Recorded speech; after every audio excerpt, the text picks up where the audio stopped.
go.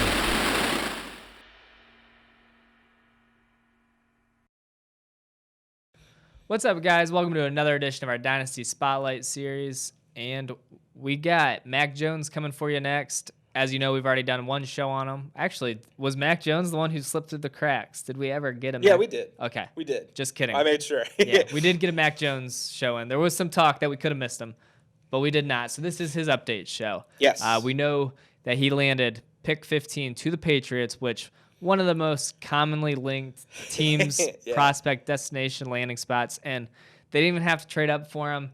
Fell right Bill into their Belichick lap. just sat and waited, and sure enough, Mac Jones, pick 15th, made it happen. How we feeling? I like the landing spot a lot. Mm-hmm. I mean, it just makes sense. They've always kind of had that offense that was perfect for like an accurate game manager quarterback. I don't mean that in a derogatory way like some people do, but I think it's a perfect situation for Mac Jones. I mean, granted, he doesn't have some of the weapons that Brady had before him, but I do think they did a lot to help him this free agency with the two tight ends they added in Jonnu Smith and Hunter Henry. They bring in Nelson Aguilar. They bring in Bourne.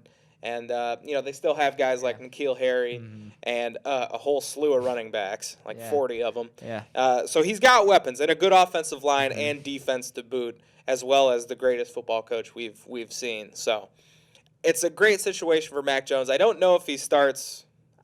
That's kind of the thing that sticks for me. I don't know when he plays because they did pay Cam Newton, and I don't know if they're going to try. I don't know, because it's not like Mac Jones is this guy like Trey Lance or Trevor Lawrence where he's going to be so good that he's pushing to start right away. I don't know. I think at some point he will get on the field this year, especially if Cam Newton looks the way he did last year.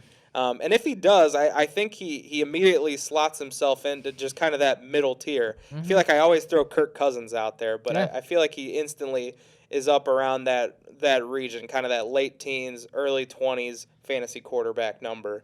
But I think that's all I got on Mac Jones's landing spot, though. I like it a lot for him. Yeah, That's basically what I'm saying. I like a lot of the dots you connected there. Thank you. I don't know if you guys saw one of our last episodes where we actually broke down a rookie draft, and I had the honor of taking Mac Jones at a 2.8, I believe, and we even brought up Kirk Cousins' name there. It's just, he's a guy we think he's going to be around for a while. He's going to have some years where he produces.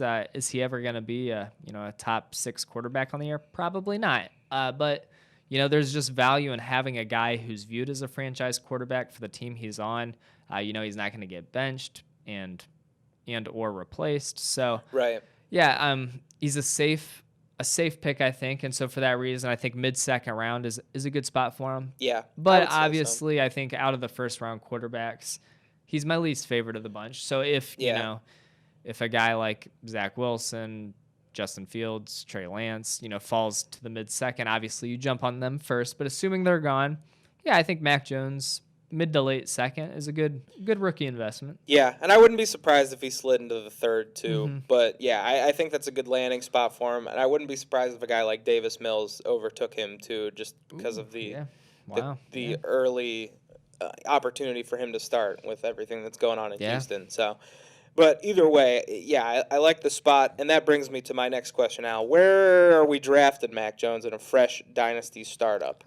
Rookie drafts is one thing, but in a fresh Dynasty startup, what are you thinking? I know we've tossed out names like Kirk Cousins, and we'll say guys like Matt Stafford or Matt Ryan. Okay, so because of the situations they're in this year and the next couple of years, I think Stafford for sure I'd still rather have. Matt Ryan, it gets a little interesting, but I think Kirk Cousins, I think I'd actually rather have Mac Jones.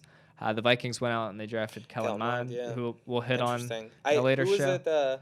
Was it Fields? That they were rumored to be. So that they were going to take. Although I think Kirk Cousins still does have a few years left in him.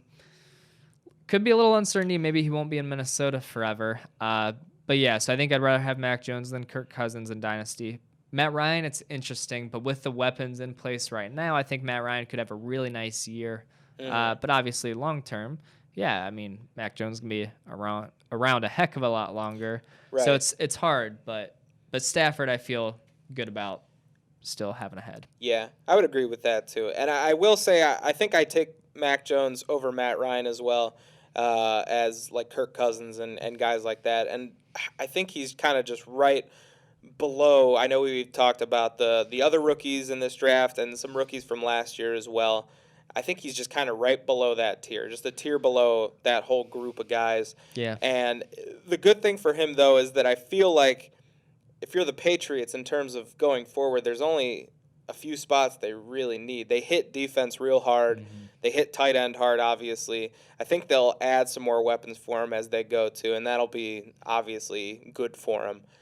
So I really like the spot going forward, and it might not pay dividends this year, but I think long term he's going to be a nice, safe fantasy quarterback. So really off-topic question for you. Sure, absolutely. But we talk about so Aaron Rodgers obviously fed up in Green Bay because aside from Devontae weapons, he has 0 weapons. They've made it a point to go out and get 0 weapons. Yeah. So the Patriots, our team, no one thinks they have many weapons. They really have no true weapon, but they go out this offseason and they just invest in all kinds of average to slightly above average players like Nelson Aguilar, like Kendrick Bourne, Hunter Henry and Jonnu Smith, I think, are better than slightly above average. They're good players. They're good tight ends, yeah. I almost feel like it's like death by 1,000 nails. Like, let's just bring all the bodies we can who are decent. Would you, if you were a quarterback, or just, I guess, if you're getting ready to pick a fantasy quarterback, and I'm not saying Aaron Rodgers versus Mac Jones, but just would you rather have one ultimate weapon like a Devontae Adams in line with your quarterback, or surround him with just a bunch of decent players and he's just got a whole bunch of average weapons? That's an interesting question.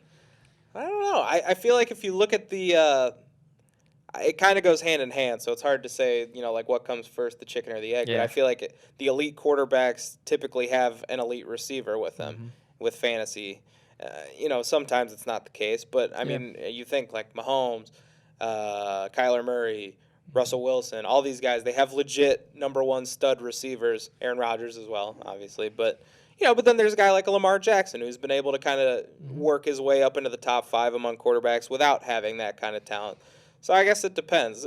In Mac Jones' case, I would say I'd probably rather have as many good weapons as possible. Spread it around a little bit and just because for me, what it almost comes down to is it's just easier for the defense to just key on that one weapon like Devontae Adams, where I feel like the offense will just flow better and it'll lead to more red zone opportunities, more touchdowns. Right. Just because I think the Patriots offense will actually be a better offense than most people expect because they really did invest in a lot of decent weapons. So. Right, and that's where I feel like Mac Jones slides in real nice. Obviously, he doesn't have the athleticism to do things Lamar does if someone's not open. And that's where I think Mac Jones, he pretty much just has to go with the play. He can't. He's not going to do a lot of freelancing. He's probably not going to force it to anybody because there's really nobody to force it to. And in the end, I feel like that's probably better for a rookie like him. Mm-hmm. Yeah, it was one of the things Baker had going for him as a rookie. Just walked in, spread the ball around. And then he struggled when he felt like he needed to force it to Odell. Yeah. That's a good point. I think we're on to something here. I think we are too. All right. Well, so that's it for Mac Jones then. MastersFantasyFootballLeagues.com, the premier destination for Dynasty Fantasy Football and all fantasy football, really, if I may. Can't go wrong. Over 600 Dynasty Leagues. Never folded a single one. Come join. Be a part of the Masters family. Get yourself a Dynasty League. It's the best way to play fantasy football. So if you haven't, Masters is the place to try it, and you're going to love it. I could guarantee it. And in terms of the videos, leave a comment, leave a like, subscribe, all that good stuff, and we'll see you next time. Thanks for listening. Boom.